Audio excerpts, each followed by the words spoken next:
Yeah, been doing this for a while. Good morning. A very warm welcome, Shaman and Tehzeen. Thank you very much for being with us this morning. And a quick hello to all the viewers who have tuned in this morning on LinkedIn, Facebook, and YouTube, and even to people who might be watching this recording in future. My name is Smriti Makarmitha, and my pronouns are she and her. I'm a psychologist and a practicing psychotherapist, and one of the co founders of Equilibrium Advisory LLP. Equilibrium Advisory is a boutique firm that offers legal remedies and psychological interventions for building equitable and safe spaces. At Equilibrium, we envision for our workplaces to represent the world we live in, wherein we have diverse folks as part of our formal spaces.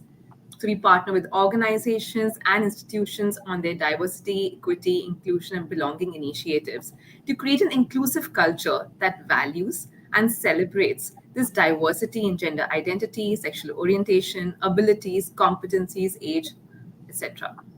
So we work with organizations to educate and build skills among different stakeholders to invite empathy, compassion, acceptance in workplaces, which equips employees to bring their unique perspectives and lived experiences in workspaces. So, to make this initiative sustainable, we partner with leadership for implementation of institutional policies, initiatives to be taken through the entire employee life cycle, conducting periodic sensitization programs, and holding capacity building workshops for leaders to support organizational needs and mental health needs of employees. In today's discussion on building inclusive spaces for people living with autism, we are doing this in collaboration with two verticals of Equilibrium Advisory, Inclusion at Work and Mental Health at Work. And I'm very excited. And it's a huge, huge honor to have Shaman and Tehzeen join me today to share their thoughts and insights on this topic. I would like to introduce all of you to Shaman and Tehzeen. Shaman is a senior mental health therapist and part of the Umeed management team for over 20 years. She's a director of school outreach service at Umeed. Shaman works within the broader scope of education and supports schools to promote and facilitate the inclusion of children with diverse learning needs within mainstream settings. She and her team collaborates with schools and work with teams to create cultures and practices that are more accepting of diversity, thereby creating safe spaces to support children so that they can engage and learn more meaningfully in school settings. An integral part of Shaman's work is her passion for working with children with disabilities and their families and providing them with ongoing mental health and counseling support to enable their overall journey in a positive direction. She has also been instrumental in developing, designing, and delivering training modules in the context of mental health at Umeed. So thank you, Shaman, for being here with us.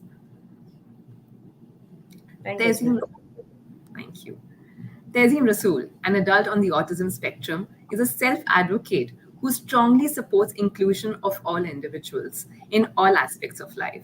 Tehzeen has been actively involved in spreading awareness and promoting acceptance amongst families and communities of individuals on the spectrum. Currently, Tehzeen is working with the school outreach services at Umeed Child Development Center. Tehzeen has received training on inclusive practices, narrative practices for mental health support, social emotional learning, personal safety, and universal design of learning. And in turn, has also conducted trainings for educators, caregivers, and families. Tehzeen firmly believes that with the right support and teaching methods, every child has the potential to learn and succeed. Prior to Umid, Tehzeem had 3 years of experience working with other organizations like Action for Autism in Delhi and Autism Welfare Trust in Kashmir. Additionally, Tehzeem has worked as a professional photographer and as a freelancer in the past. So, welcome, Tehzeem. Uh, Thank you so much. Thank you. So you also know that, in April we had the Autism Month, and now May is the Mental Health Awareness Month as well. So to be able to commemorate these 2 months as well, it's very important that we spotlight on autism in our conversation and how do we really support workplaces in equipping themselves to invite folks on autism spectrum disorder. And while we deep dive into this topic, I think it's very important to start the conversation with autism itself. And if Shaman, I can invite you into this conversation, and if you could help us understand what is autism. So that's a really interesting question, Smriti. Thank you for asking because I think it's a tricky question to answer, and the reason being is that I think a lot of people understand autism as it is defined by what we call the DSM, or the Diagnostic and Statistical Manual, which basically sort of talks about autism being a developmental disability, of course on a spectrum, but popularly with the notion that people with autism struggle with social and communication concerns, and sometimes repetitive behaviors. But again, that is a definitional understanding of autism. So I'm actually going to ask Tezim to talk about what autism actually is, because to me autism is just a different way of being, and I'd like Tezim to talk about what his experience of actually having a diagnosis of autism means. Thank you so much, Shamin. I think yeah, like in the medical model, how we see autism as a disability, but as my lived experiences, I'll say that autism is just a different way of being. It's a neurodiverse way of being where certain things that typically people do might look different, such as communication might look different for people living on the spectrum, and certain areas of interest can also look different for people on the spectrum. And at the same time, there can be certain challenges for individuals with autism where they will require support. Right. Thank you, Shaman and Tezim, for sharing that understanding of autism that goes beyond just the DSM definition. I think it's more about a way of being as well, and how it's on a spectrum. How each person experiences autism, lives with the autism, will look completely different. There is no one way of defining it as well. And if we can maybe go further, Tezim, from what you said, that communication may look different. Would you be able to elaborate on that for us, please? Yeah. So I'll give you an example of communication, how communication can look different. Um, so people and individuals on the spectrum would prefer taking like communication to be very literal and direct instead of having indirect way of communication, or using maybe body language in the form of communication or facial expressions or without saying anything. But yeah, if most of the times people on the spectrum would prefer direct ways of communication and very literal ways of communication. So if you'll say for example, get me this from there, so I would not, that will be difficult for me to understand what's this and what's there. So if you'll be very specific, give me the pen from that table, so that's a very specific and direct form of communication. Hmm. Right. So I can thank share you. an example of my work with a young person, and this person is an adult today, and we laugh about it because he had come in for a session once with me, and I just said, "Hey, what's up?" And he looked up and he said, "The fan." And I think that's, I think, part of what Tehzeen means, that it is a very literal sort of understanding of the words as they are taught, because systemically and culturally, where communication needs to look a certain way, right? So the way I think of it is, people with autism don't struggle with communication, but the struggle is that communication is meant to look only in those ways when we interact with people.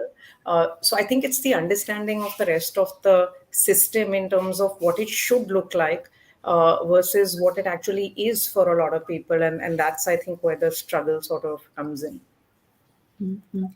And thank you for sharing this. And I think communication should be literal, right? I mean, in ideal sense, I think over a period of time, communication has evolved where we have to read between the lines now, and we say that or what is the underlying meaning, and what are they really trying to communicate.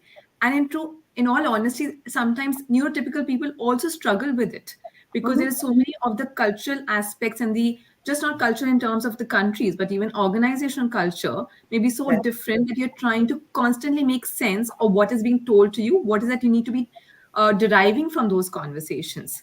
And uh, and if you look at it, that if it's literal communication, how that can really support us if all of us were to follow that particular communication style, that we say what we really mean.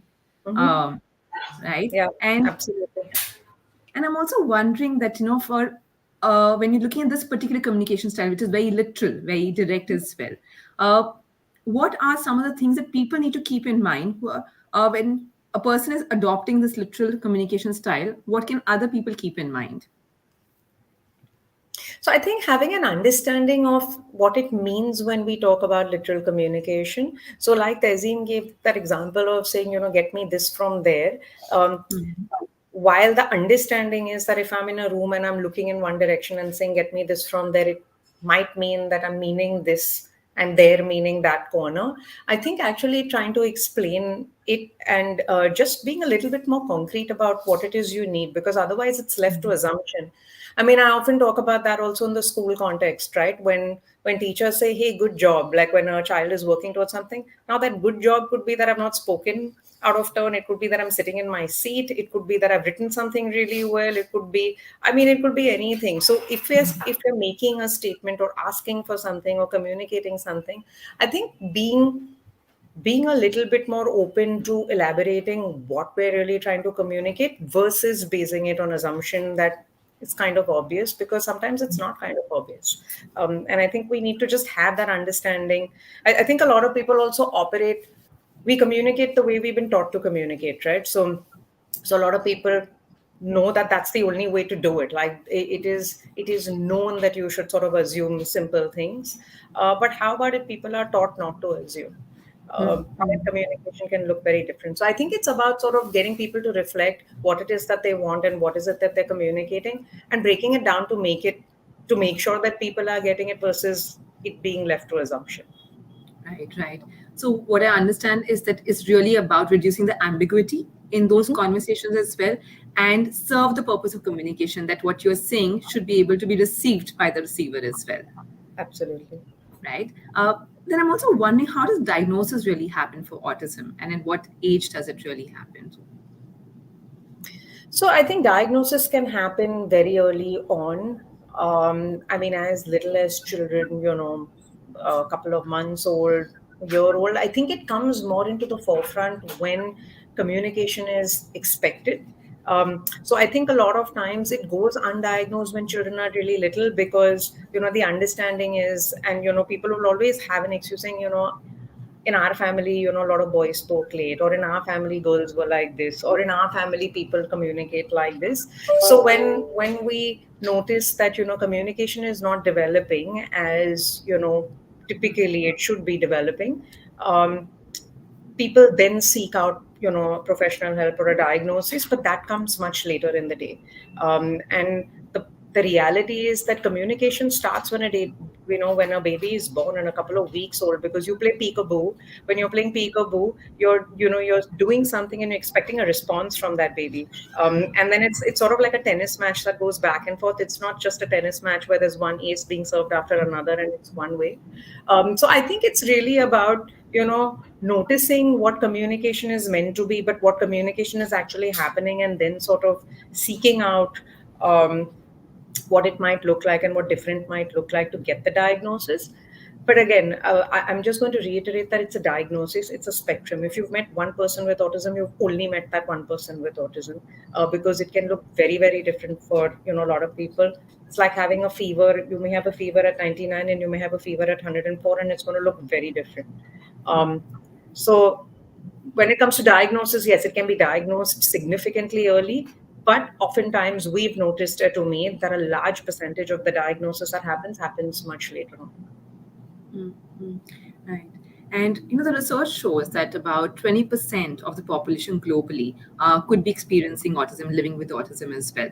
But Hmm. do we see that kind of diagnosis taking place, that our parents or teachers or different caregivers are able to pick on those signs and to be able to recognize that there is a different way of being, that we need that support or different way of functioning that could needs to be recruited with a particular child? Does that really happen? I think it's happening more and more, Smriti. I think as awareness is increasing, people are sort of reaching out. And I think the stigma around disability itself is sort of, and mental health for that matter, is reducing. The sad part is that we have to talk about disability as disability and mental health as mental health and talk about inclusion. I often say the fact that we have to talk about inclusion means we're a privileged group of people on the inside who get to decide who else needs to be part of that group. And so we shouldn't actually be talking about it. But the point is, we are. And I've often had parents, ask me saying, in today's day and age, everyone is getting a diagnosis of something or the other. I mean, now these are all these fancy terms that people are using. The reality probably is that it always existed. We just didn't have a name for it. Today we have a name for it. And so, sure, it may be getting overused. But the point is, at least, there is some understanding of what difference means. And different doesn't mean bad. I think, unfortunately, culturally, when we say we talk about difference, we all talk about celebrating diversity, but do we really celebrate diversity, right? I mean, and our thing is, oh my God, you're so different, means, oh my God, it almost boils down to, oh my God, this is bad.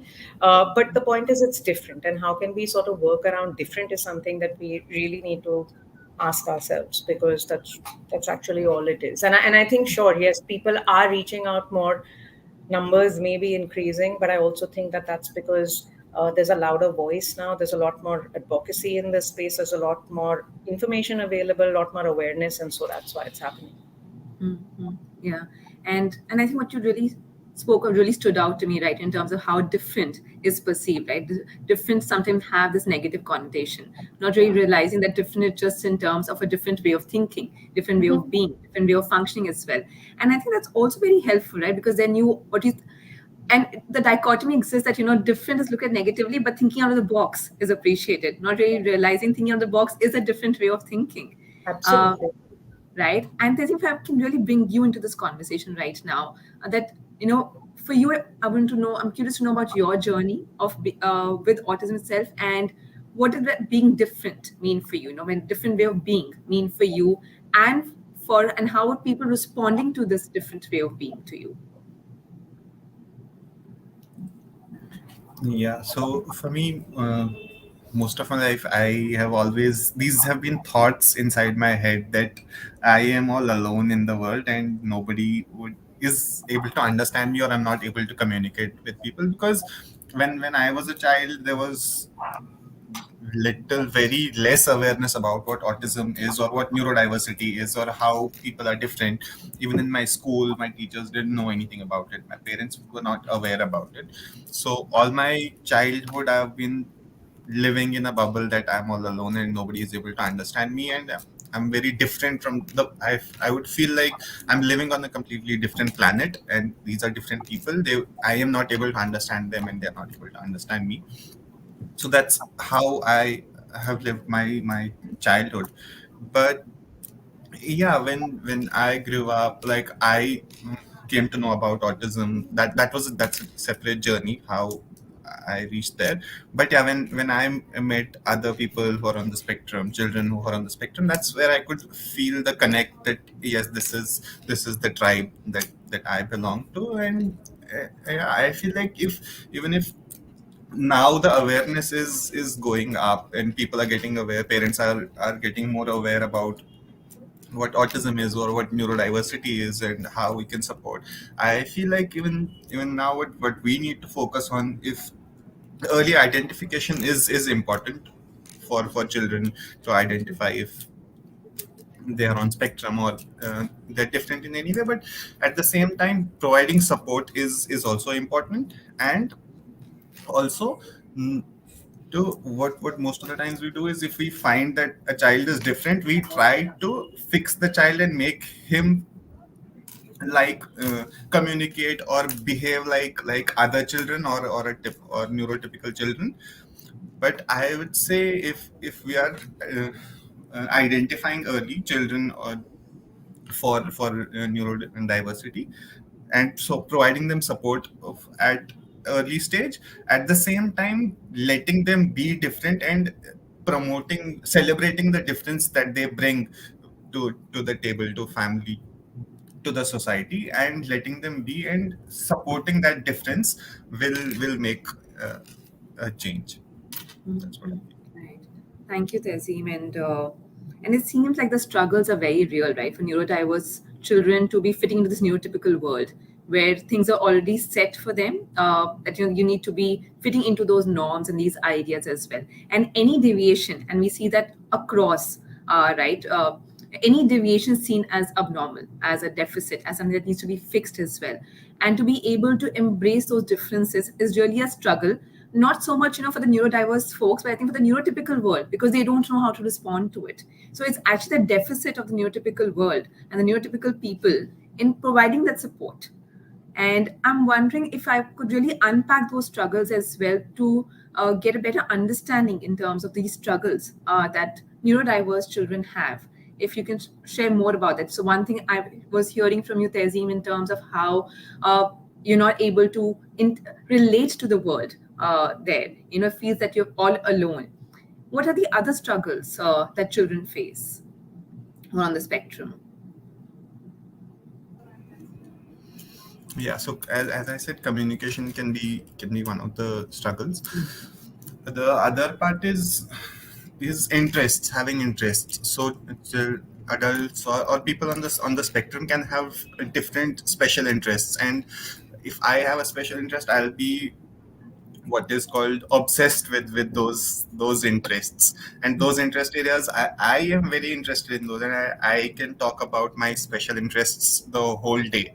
But for my group or my friends, it will become boring for, like, if I talk about it for more than five minutes. Then how can we also, like the neurotypical people, have a common topic where they can discuss, or areas that we can uh, talk about.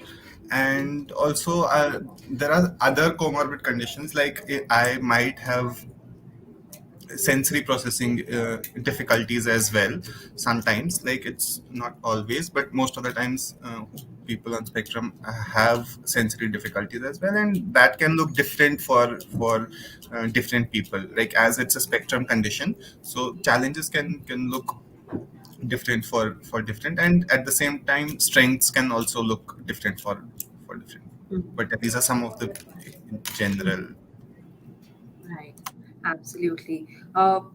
In my limited work, I'm not an autism specialist, so but my limited work, I've also seen people have spoken about how that a safe space is very important for them, and when that safety really gets compromised, how that could result in emotional release, which could be seen as a meltdown, right? And to be able to then, for people, how people respond to that or you're being very angry, and sometimes not even realizing that how it's not an anger, but it's just that the difficulty in responding to the situation and to the safety net that has been taken away from them. Or to even talk about how there are these understandings around attachments as well, and how for people living with autism, attachment could look very different for them. Are these also some struggles that people on the spectrum experience?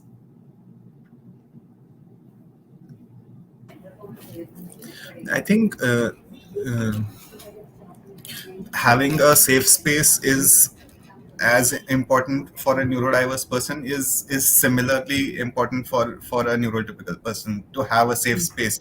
It is important for all the people, and if you feel that you are not, when you are in a safe space zone or a safe space bubble, and even if a neurotypical person feels that that bubble has burst, or there is some breach in that safe space, it will be a crisis situation for a neurotypical person as well. But at the same time, if the same situations happens with a person who is on the spectrum, and they feel that space, it will be like the effect will be much larger and much stronger than how the effect would affect a neurotypical person. But it is important for all the people. That's what I feel. Shaman, do you want to add anything to it? No, I absolutely agree. I think this idea of a safe space, and I think it's also talking about the understanding of what does a safe space really look like, because I know we all use this word, but it looks very different for different people. And recently I was listening to a talk where where this and something that stayed with me is, this idea that we keep talking about, that, treat other person like you would like to be treated. And it's actually not about that, because it should be treating other people like the way they would like to be treated. Because again, we go back to the assumption model. It doesn't matter how I would like to be treated. That's important for me, but it's important to think about how other people would like to be treated. And so a safe space for someone on the spectrum might look very different versus what a safe space for me might look like. Um, so I think for me, a really important aspect is just, engaging in some, conversation, communication, to figure out what it is that is really required. Because I think our world otherwise gets based on assuming that this is what people need, people on the spectrum need, this is what I should be giving, this is what a workplace should look like, this is what communication should look like. And I think we live our world according to the shoulds, without actually asking what it can be. So I think I would really like for people to think about possibilities, that can there be different ways of, communicating, can there be different ways in which our work looks like, can there be different ways in which the layout of our classrooms look like, anything like, can there be different ways? Because I think one of the things that, when you're talking about what might be some of the concerns that, actually exist, or problems that exist for people on the spectrum, in my experience of working with a lot of, young people and adults on the spectrum, I think a large part is just engaging in relationships and managing friendships, especially when they're younger. Because again, it comes down to that a friendship needs to look a certain way. You need to do it in a certain way to be able to maintain that friendship. And I think when there is difference in that, it becomes hard. So thank you for sharing this. And I want to now also then bring focus in terms of how what does therapy look like for children living with autism, and because you do a lot of work in schools as well. And so what kind of work is happening at schools and institutions right now to be able to, I know that inclusive is not really the term that you should be looking at, but how do we really have diverse spaces with the diverse population where everyone feels that there is a fit and everyone belongs there. So, what kind of work is happening in schools and institutions? So I think there's a fair amount of conversation that's happening, and I mean, different schools are doing different things, different workspaces are doing different things, and it will look different in every school and in every context and every workspace, because I think the priorities and the strengths in that particular context of those particular people will be very different, and so it will look different. I think the good thing is that people are engaging in conversation about it and talking about the need to do this. So I'm going to go back to something that Tezim said, where, until now we've been, and to a large extent we still are, living with this idea that our system is like this, and so we need to fit people into that system. But I think the work really needs to be about how can we remodel our system so we're not making people fit in, that everybody is just part of the system. I think this whole idea of, there's something missing and so it needs to be fixed, is what we need to move away from. And I'm seeing more and more people in the school spaces and in workspaces start talking more about it. But of course, it's going to be a journey, because I don't think there are clear cut answers for any of this, because it will look different for different people. It will look different for different, and here we're talking about autism, but difference exists in every space and every sphere and every context, right? So it's not about fitting a person who's on the autistic spectrum into a system. It's also about, thinking about what might attention issues look like. If I learn differently, what might that look like? If I talk differently, what might that look like? So it's really about fixing our system versus fixing people to fit into the system. And that's where the work has started. uh, it's hard for me to say what that really looks like, because it looks very different in different schools, and in different workspaces. In some spaces, it's just about doing trainings and building capacity and building awareness of what diversity in our context even looks like. Because I think even that's something that's missing. People don't know what difference might look like in their spaces. So it started, but it's individual in that sense. I guess I'm holding on to the hope that the conversation has started and we're on that journey, um, which for the time being doesn't have an end point, because I think we'll always keep learning along the way. Uh, but yeah, I mean, Tezim, if you have any specific examples of what might have looked like for you. uh,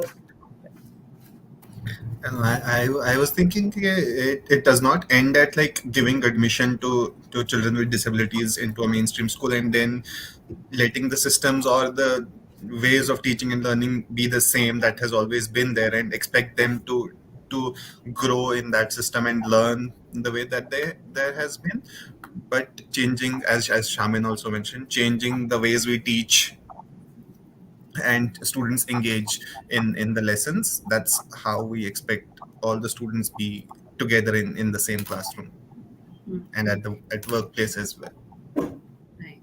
So I think then what I'm hearing from both of you is the fact that, if we need to make these diverse workspaces sustainable and to be supporting each person, regardless of their differences as well, it's important for systems to not be fixed. I think they need to constantly evolve, which will also mean giving a lot of agency to the people in the system and constantly having that dialogue where both are influencing each other. The members in that system are influencing the system, and systems are also influencing members positively as well. Where there is a lot of collaboration that's taking place, and there's space for dialogue to understand the needs, and then how do we support those needs as well. And that's regardless of whether a person is neurotypical, neurodiverse, or comes from in different castes, different gender identity, sexual orientation, age, doesn't really matter. It's just about staying with the person, what that person needs, and how can the system support the person rather than having the person fit into the system that exists. And if Absolutely. that is the operating model, then we are setting ourselves up for failure. Hmm. Uh, Absolutely. uh, so this also then brings me into a conversation because we do consult a lot of organizations. A lot of organizations are looking at now neurodivergent hiring. They are setting themselves as well. And what would be your, if you were to say go on their advisory board and had to tell them, okay, if you are to creating, have to make a system that is supporting neurodivergent folks in the organization, what are the things that you need to keep in mind? What would be your advice to them? I think the basic thing I would talk about is being open, like being open to sort of, getting on diversity into the workforce. And when I'm saying that, I'm coming from a space of getting people to think about we're not doing anybody any favor by hiring people who are different. I think we really need to move away from this model of entitlement of and I'm using the word entitlement, but you could use sympathy, empathy. I mean, I think there's a fine line between all of these, and people say, oh, poor thing, okay, let's give him admission. Oh, poor thing, let's give her, a job. A poor thing, let's give them this. And I think it's not about that. It is a right. It is something that should be done and can be done. The how of it will look different because, like I said, individuals are different and everybody will have their strengths, including different workspaces and different schools. But I think the important piece is to be open to that and play on the strengths versus look at the deficit and how we're going to fill that deficit. And I often talk about that in the school space, and the same applies even in the workspace. Like for us, even at Umeed, one of the things that I strongly sort of believe in is that when people are struggling with something, it doesn't necessarily mean you lower the expectations. So whether it's in a school context or in a work context, you retain, I mean, if you're hiring for a particular role, then you retain high expectations, but you provide high support. And in a school context, it's very easy to see in a school context because when kids struggle, they'll say, okay, drop the math, drop the language, drop this. It's not just about dropping things and, making the demands less. But if the demands are more, then how can you provide the right kind of support?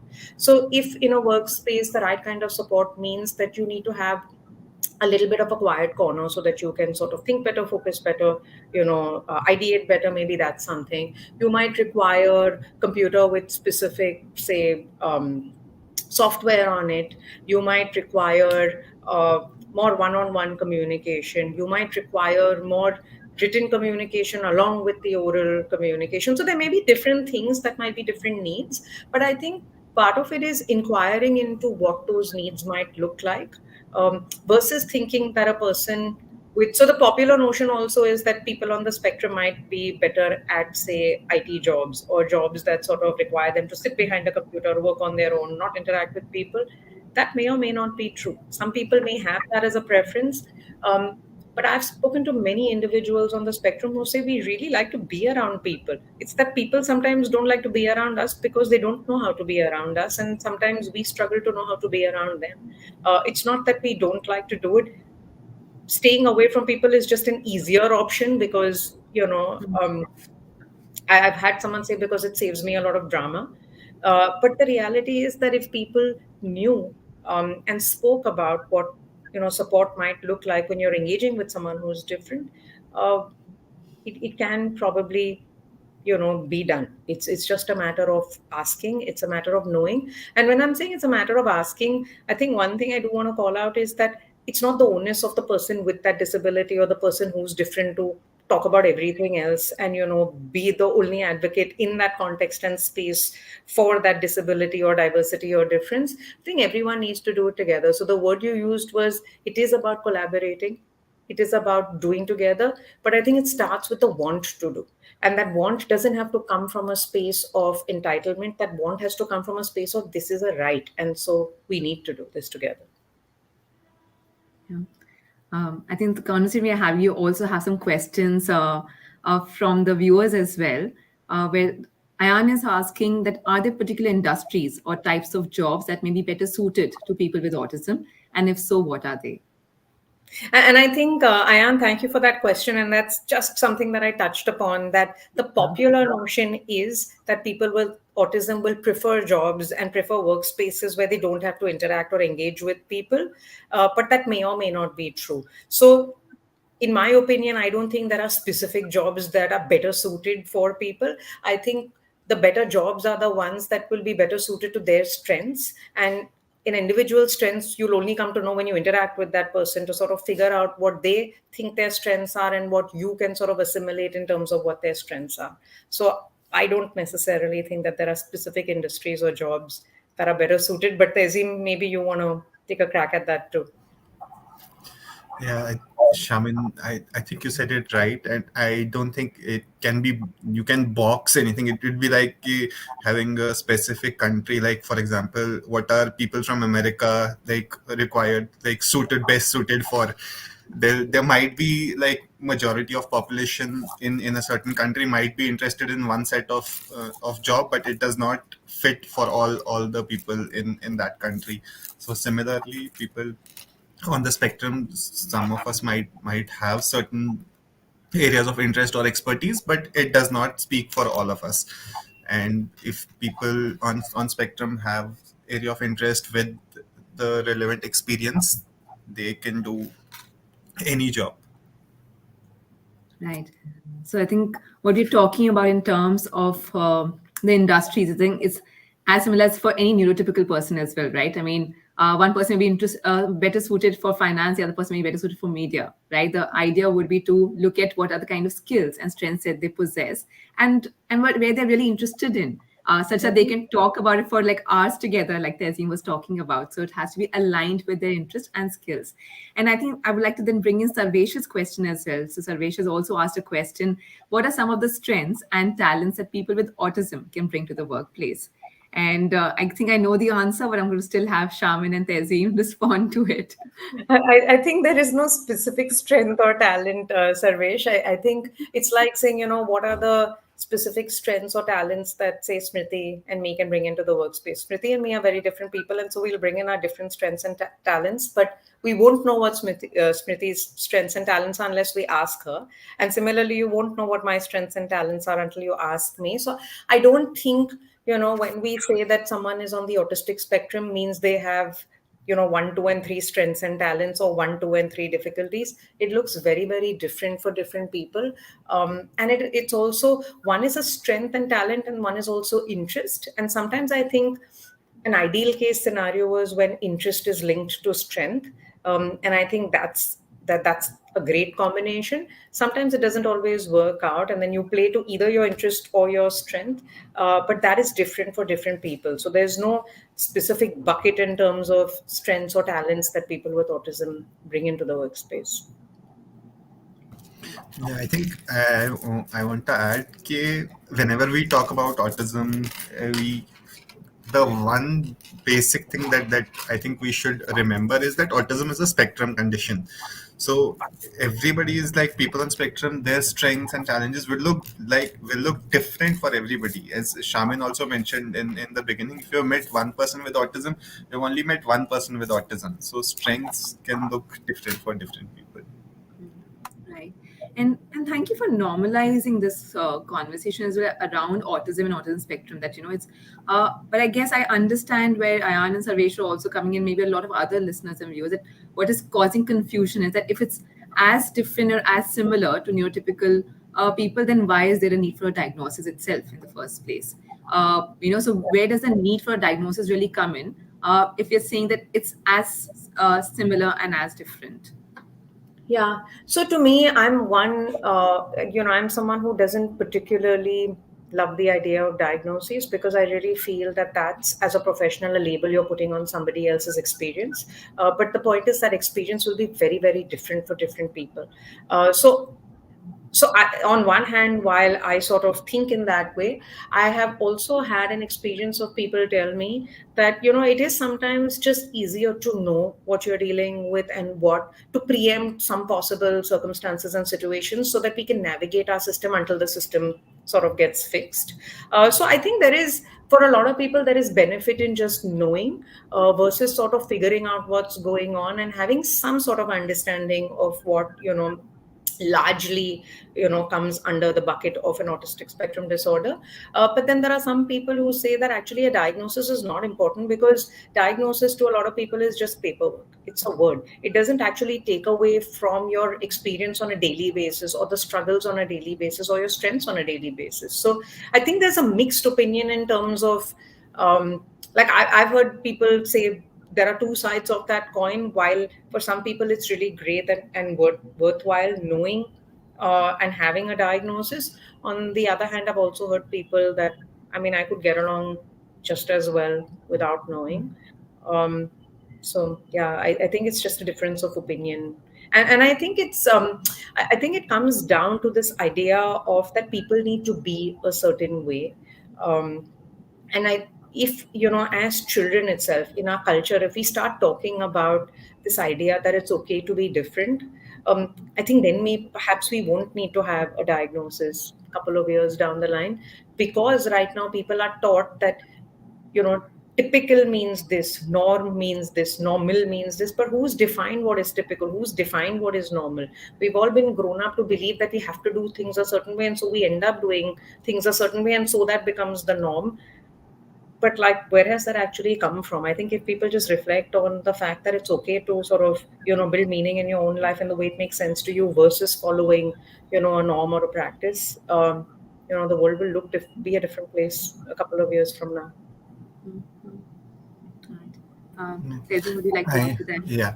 Yeah, I also think like right now our systems are in such a place that to receive the support or to get the concessions that a person would need, a diagnosis is required. Without a diagnosis, our systems won't provide any support or any concessions to people on the spectrum.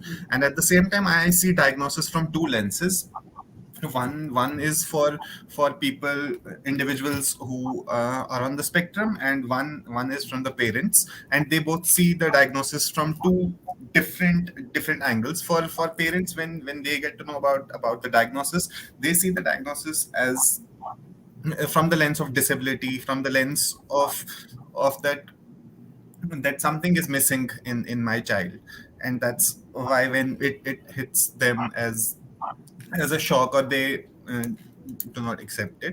But for an adult, or for a person who is on the spectrum, they have been like, for me, I've been living my whole life thinking about, I don't belong to this place, or this is not my planet. And I didn't have I had a lot of questions about myself, about the way I am. But when I came to know about autism, when I could relate to all the things, and uh, for me, it was like I got all the answers to my questions that I had since my childhood, right? But I didn't need anybody's formal diagnosis to get that answers. But when I read about autism, or when I was started working with the organizations that work with autism, I got my answers through this diagnosis of myself. my questions got answered. So that's something that worked for me. But yeah, for others, if and at the same time, diagnosis should not be like be seen in as a solo. If you're diagnosing a child with autism, then you should provide the support at the same time. It should not be only diagnosis, and also letting the person be neurodivergent or the different that they are, not forcing the normal or typical way of being. That's I think one more thing that I'd like to add, which several people have told me, is the idea of diagnosis and how sometimes that is supportive in terms of identifying with, like Tezin used the word my tribe or my community of people, because it is people with to some extent similar experiences, and so there is a sense of belonging, and at the end of the day that is something that is important to a lot of people. So when you have a diagnosis, it's almost like it is part of your identity then, and you belong to a specific group or community, and that also sort of supports your way of being on a daily basis. Yeah. And I think this is also reminding me of some of my conversation with my clients as well. And almost sometimes diagnosis has brought in a sense of relief. I Mm, remember there was a young mother talking about, she was very anxious at how my child is not 2 year old, is not talking. mm, He's not responding to whenever I call. There is no sign of affection. And right, when I see other 2 year olds at least have a vocabulary of say about 50 words, can make some meaningful phrases as well. And my child is not there yet. And right, and they also tend to, given our culture, the guilt was also internalized. Am I being a bad mother? Am I mm, not doing enough with my child? Am I not giving enough stimulation for my child? Where am I going wrong as a parent? yeah, And that diagnosis was a sense of relief. The fact that I am not a bad mother. It's just that yeah, I need to change my way of parenting with my child right now, that my child is not the same as another 2 year old. And that brought in a sense of relief. I'm also reminded of another adult that I was working with, and very similar to Tehzeen's experience. They spoke of how just knowing that I may be on the spectrum is mm, has brought in so much of relief right now, that it's okay if I don't feel like talking. It's okay if I do not want to build those attachments as well. And this is my way of being. yeah, And that relief also turned into a sense of pride. So that I am proud of who I am. This is my identity. I don't need to try any longer, any harder to be mm, like other people. Because that dissonance, that conflict was really consuming them yeah, in those spaces as well. yeah, And constantly that, fact that I don't fit in. And the judgments that comes along with it was also bringing in was increasing the anxieties, the stress levels, the frustration, anger towards themselves also. So I think right, diagnosis also supports in such ways. And yes, if it is not labeled and only seen person from that one label, then it can be problematic. yeah, So I think often, I think in mental health, as professionals, we say that labels are only for the ease of communication among mental health professionals, and that's about it. It doesn't mean anything more. It's yeah. just for ease of communication in the fraternity that we talk about. uh, I also want to go back to the thing what you spoke of, that it seemed like for you the diagnosis happened much later on. It was not something that happened in your growing up years. And and does it also mean that autism or someone being on the spectrum could get missed by people? Is that a possibility? yes, there is a possibility of that. I think a lot of people who are on the spectrum get missed in their childhood, and they live their whole childhood thinking about the same things, that they don't belong, or they feel that they are the problem, or they feel of themselves as the problems throughout their childhood. But yeah, even professionals, there is lack of awareness about autism or about how to diagnose it most of the times. Yeah, in or generally in women, because autism is said to be one in like among the diagnosed, three in the four are boys. So in girls, most of the times professionals say you're not autistic, or they get misdiagnosed. So I've seen a lot of female who are on the spectrum but have been misdiagnosed or not diagnosed in their childhood. Mhm. And I think that's very interesting. They're not getting misdiagnosed as well. Can you say more on that? What does that diagnosis really look like, and where does the confusion come in diagnosis? Yeah, sometimes professionals they diagnose them as different conditions like schizophrenia, maybe, or any other mental health condition, but they said no, you're not on spectrum, because the professionals are not, they don't have awareness about a lot of awareness about what autism is and how it can look like in different genders. It can look like, because it is majorly studied in male population. Okay, okay. So since we do work a lot with organizations, and the whole idea is to build inclusive workspaces as well, how can employers really extend that support to employees on the spectrum, whether it's diagnosed or not diagnosed? I know we've touched quite a bit of that, but if you can have maybe some like pointed guidance and some tools that employees can look like right from the hiring stage itself, because I think if we are looking at one person's interest and strengths, that may not come to the fore if the assessment is not done adequately. And fortunately, unfortunately, assessments are fairly predetermined, they're preset, and people need to fit into that assessment criteria itself. So right from the hiring stage, what are some of the things employers need to keep in mind when they're looking to hire neurodivergent folks? Yeah, I'm going to let Tehzeem answer that, but before he does that, I think just in terms of even at the beginning, like at the hiring stage, I think is just calling out and asking whether this person has any accessibility needs, because I think our understanding of accessibility needs also is that, okay, do you need something more visual, or do you need something more written, or will you have trouble actually coming into the building? So it ends up being a more physical thing, but accessibility needs can be much more than that.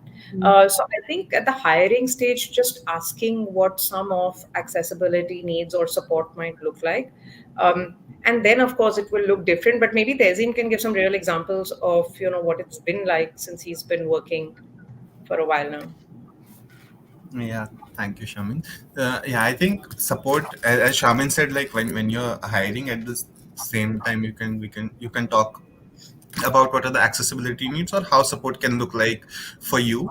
And at the same time, I feel like support should not be limited to, you'll have a one counseling session with a counselor once a month or twice a month, but how that support will look like on a daily basis. How aware is your reporting manager about your support needs, and how your reporting manager can support you on a daily basis, and also about your colleagues, how aware your colleagues are about it, and how supportive the whole organization, the whole team is, and how support should not only be like one way, we, the whole organization will support you.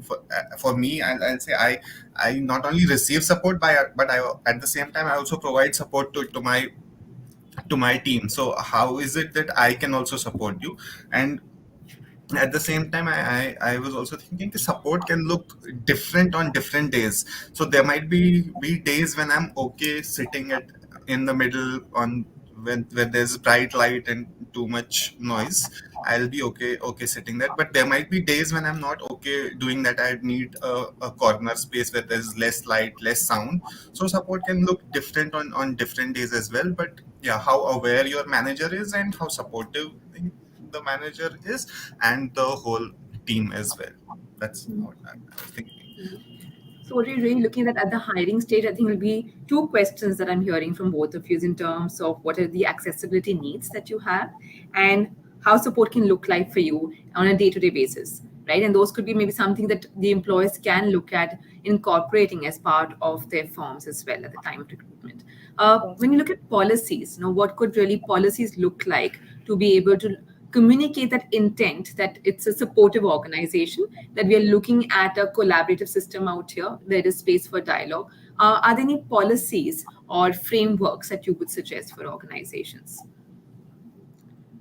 Not sure of any specific policies, Smriti, but I think, one of the things that Tehzeem said, which I don't know whether it can be made into a policy, is also not providing support on a one time basis. So not just inquiring about it in the beginning and then forgetting about it, because like he said, support can change. So maybe building into policy that dialogue should happen. I mean, you need to review it every couple of months. It doesn't have to be, it's like sometimes when organizations have performance reviews, like you say something at the start of the year, and then you wait until the entire year before you actually talk about that again, when you can see things sort of falling apart in the middle, right? And then it's like this real bomb and wake up call for the person because no one's addressed it the entire year through. So I think maybe having policies that sort of review how things are going intermittently versus just doing it as a one off in the start, and then not doing anything about it. So seeing, talking about having open dialogue and communication about how support needs can change and being okay to sort of make those changes is one thing that's coming to my mind in terms of policy, like ensuring that, I think the other piece, that I've heard some organizations do is also actually have ongoing awareness sessions, so about what diversity in the workspace might look like.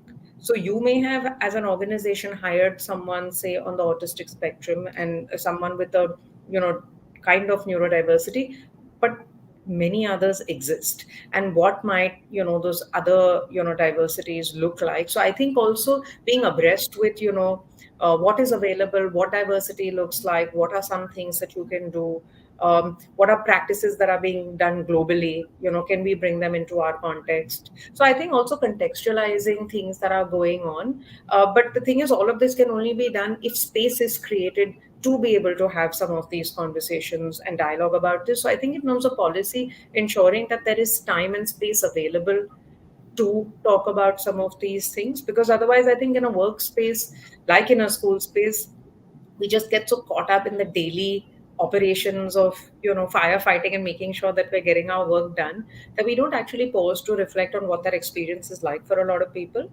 So I think that's something that really is critical. Mm-hmm. Yeah. And so, what you're really looking at is also looking at investing a lot of time and effort. And I think that's the only way to move forward as well, to build diverse teams. But does that make for a good business case? I mean, is there merit for organizations to be building those diverse teams and to be making this kind of investment of time, effort, and resources? Because that's often the question that gets asked by the leadership, right? Yeah, and I think it's, best case business case, because I think when you have diversity in your team, you're forcing yourselves to actually, give a good look at your system and ensure that you're not doing anybody a favor or not trying to fit one or two people in.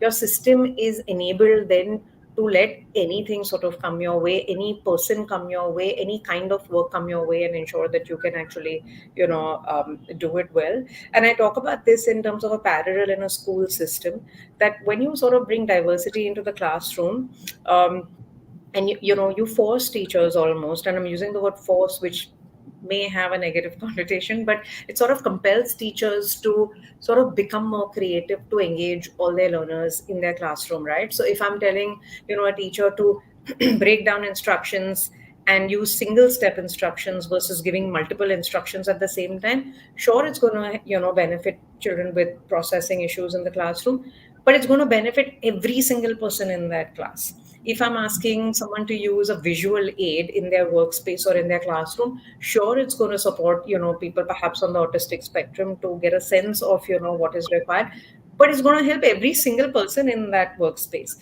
If I'm going to have, bathrooms that are not designated male and female, and I'm going to have gender neutral bathrooms, anybody can use that thing. So I'm not making exceptions. I think part of the issue is that when our mindset is based on, oh my god, I have to put in all this time and effort because I have to do it for these two three people, then it becomes, a not good business case. But if I'm investing the time and space because I'm making it accessible to everybody in my workspace, or in my school system or in my context, then you're working towards the betterment of everybody. You're not limiting yourself to the betterment of some people. And I think that in itself is good business case, because it's for everybody. It's not, I think the idea is that when we do these things, we're doing it for a limited few. What I'm going to ask people to think about it is, when you're doing it for what you're perceiving as a limited few, you're actually doing it for everybody, and that makes it worth your while. Thank you, Shaman. Tezim, your take on that? Yeah, I think the same. I would like to add an example to what Shaman said. Like installing a lift in your building is not like it's not like you're giving support for only for people with disabilities to use a lift and access the building, but it's used for by all people, and it gives accessibility to all the people and makes work easier for all the people working in the building or the organization. Similarly, providing the support structures that we're providing, not limiting it to diverse people, but for all the people, and it will help and support the whole organization, because the work culture and the environment will be so supportive and friendly that everybody would want to stay there and work there. Right. Thank you for sharing this. And I think what I'm really hearing that if the organizations are building those support structures, like Tezim is saying, and Shaman is saying that it's not going to support a few, it supports the entire system as well, right? And for regardless of whether you've been diagnosed or not been diagnosed. I think it goes back to the conversation that we were having early on, that if the conversation is literal, that give me this or give me that pen from the drawer, it's going to really support each person because the ambiguity is reduced. So what you have to really start looking at is change in the mindset, that what Shami said, you're not doing anyone a favor.